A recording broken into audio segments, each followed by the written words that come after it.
off-duty time up here, volunteering their time to come up and provide security for the classes. I've had licensed to carry instructors from all over the state giving me a call saying, hey man, I'll be more than happy to come up. I'll do anything from teaching the entire class to just pushing brass around the range when they're done shooting. We've had a tremendous amount of goodwill from the shooting community as a whole. I think everybody realizes that this is a golden opportunity for us to take what has been a small percentage of our population at maybe 3.8% and really bring them into our world. They have not felt safe to be able to come to a place like a shooting range. And while we may think, why wouldn't you feel safe to go to a shooting range? We're great people here. We like to be friends with everybody.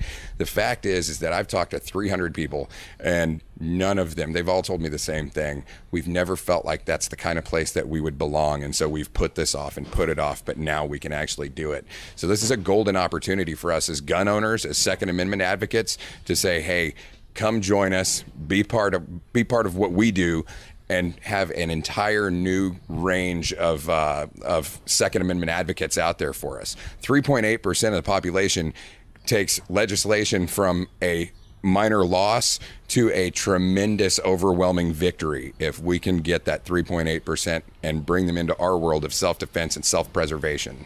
Have you had some people that showed up for the classes that never shot a gun before? Almost all of them. That's been the thing. Out of the nearly 300 people that have signed up, out of all the ones that I've talked to, I think I've got maybe 10 that have their own firearm and have experience with a firearm.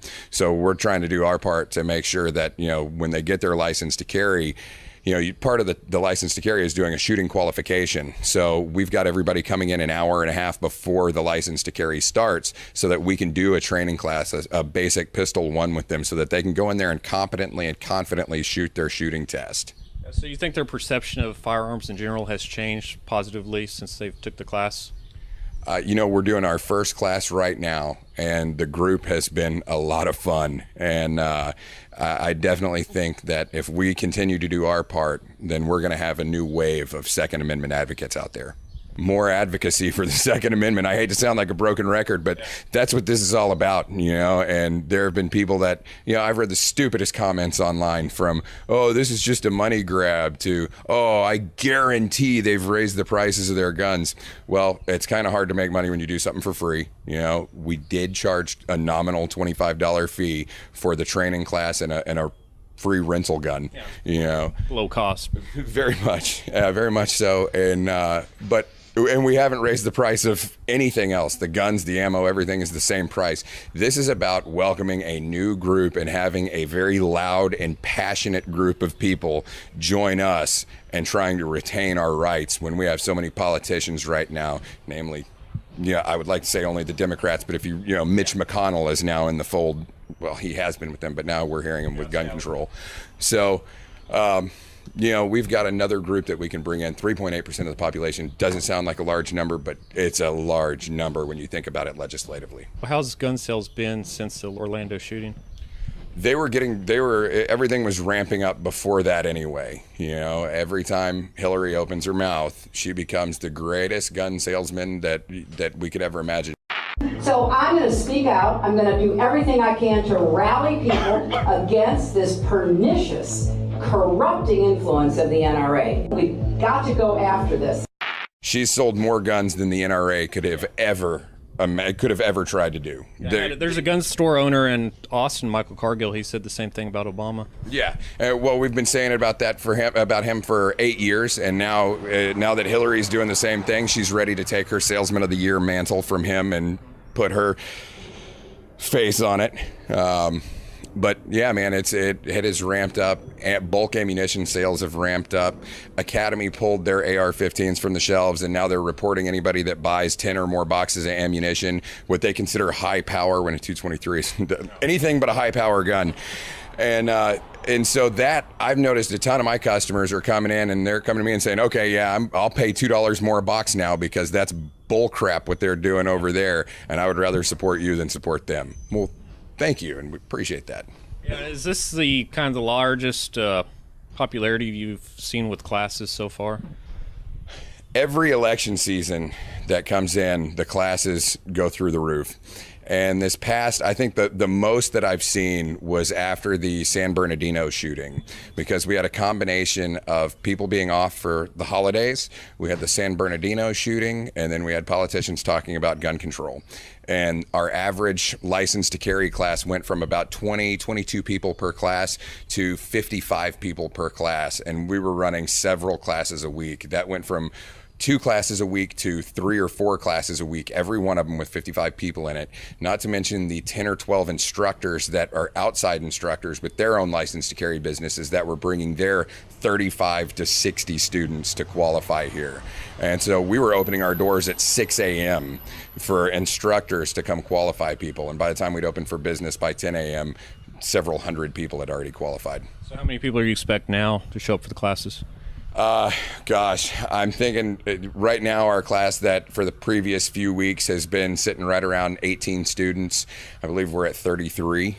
So it's only going to continue to grow. It's not going to get any lower. And so if you're waiting, if you're on the fence to get it, get your damn license. If you've already taken it and you haven't sent your paperwork in yet, the longer you wait, the longer it's going to take to get it back from the state, because everybody is doing it. Just, I would like to say to all my other gun shop owners, to the gun range owners, to licensed to carry instructors out there, this is our golden opportunity.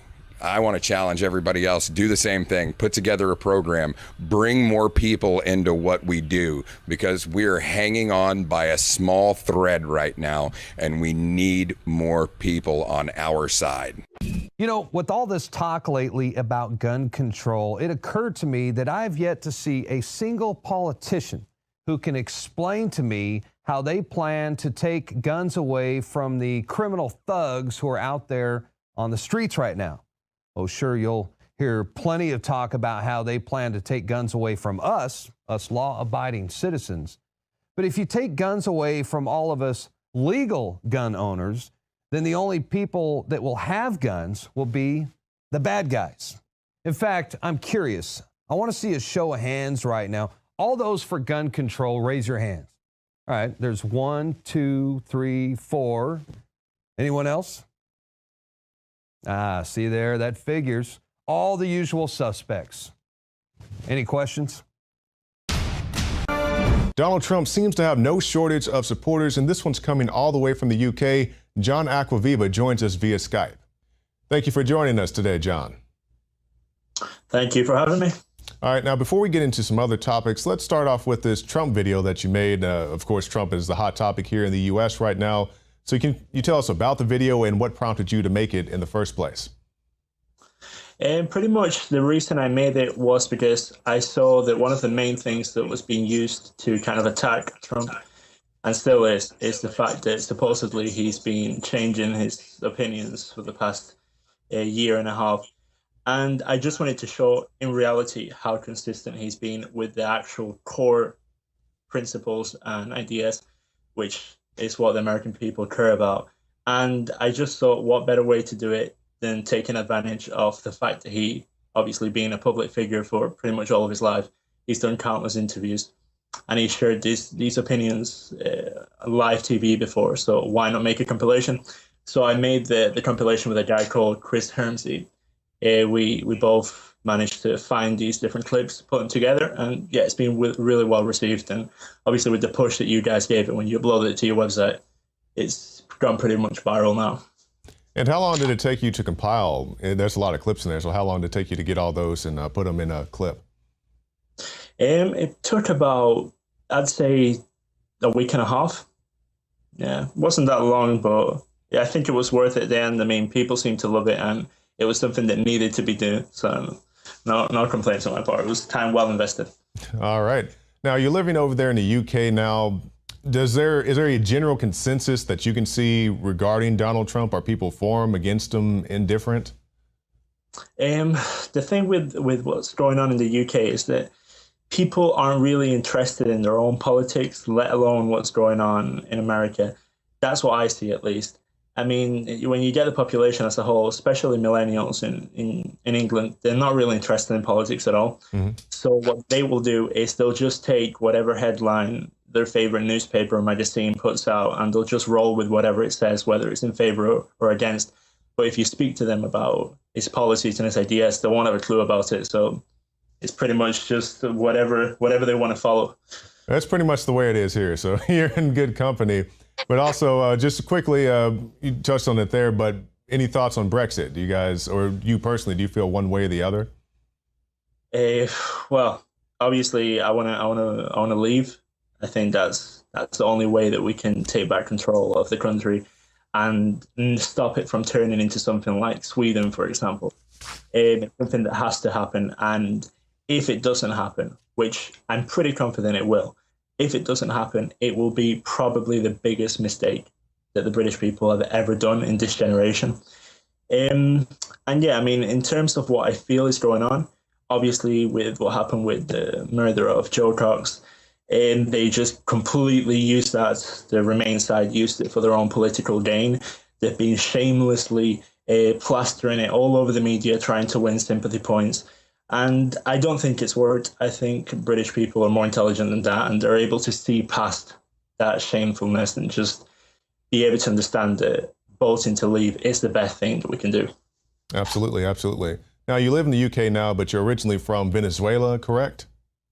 Yep, born and raised. All right, so let's talk a little bit about that, because I run into a lot of Bernie Sanders supporters here. I'm not sure how familiar you are with him, but people basically pushing for a strong sense of socialism. With Venezuela and what you came from, well, let's backtrack a little bit. What Venezuela, do you like the way Venezuela is right now? To put it mildly, Venezuela is currently hell on earth. Venezuela is the country that has everything in terms of potential, everything. It has some of the most amazing landscapes and sceneries that you could ever imagine. It has endless natural resources, and it has completely been destroyed due to socialist policies. It has been taken into being currently the country with the lowest standard of life in the world. You have people hunting down pigeons and dogs on the street to feed their family. You have people desecrating the tombs of people who've been dead for 100 years just to be able to see if they can find some jewelry to steal to then sell and be able to afford some food. You have people killing each other in food lines just to be able to fight over the last bag of flour or the last pot of milk. It is a complete catastrophe, and it goes to show what socialism ends up being. When you leave socialism long enough in a country, it will always end up like Venezuela. That's very good. I'm glad you said that, because there are a lot of people here who use Venezuela as somewhat of an example. They say we should have socialism like Venezuela. I'm like, well, it's not. People are killing dogs in the street, as you say, just to feed their families. It's not exactly an ideal situation as you describe it there. Exactly. And here, for example, and something that really bothers me, which is one of the reasons I like INFOWARS, I like what you guys do so much, is because you constantly make content and videos and articles about what's going on in Venezuela, something that hardly none of the mainstream media, especially here in England, do. I have seen a handful of articles and news bits related to Venezuela in the 4 years that I've been living in England.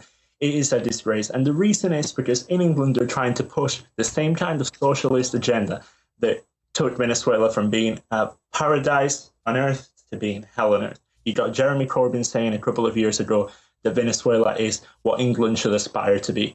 So obviously they're not going to show how it really is. So. Yes. Now, here in my bio, it says that you were put on a cyber terrorism watch list. Is that correct? Yeah, that was in 2014. We had the longest going riots. It lasted almost 3 months. Every day, thousands and thousands of people all over the streets and all over the country in Venezuela, just protesting, trying to get rid of the government. And what happened was that during that time, the government had probably one of the biggest tackle down on critics against the government. So what happened was that people who were posting out messages on Twitter, like I was doing, which was pretty much, I was spreading information about what was going on, because during those 3 months, there was hardly no information, no news. I had my mum and my dad living in Venezuela at that time. They were calling me, being in England, to ask me what was going on, because there was no way that they could find out. I knew because I had all my contacts on social media that let me know what was going on. But besides that, the media was completely turning a blind eye to the fact that Venezuela was going through the biggest protest in its history. So what happened was, because of me spreading this information, I got put in this cyber terrorism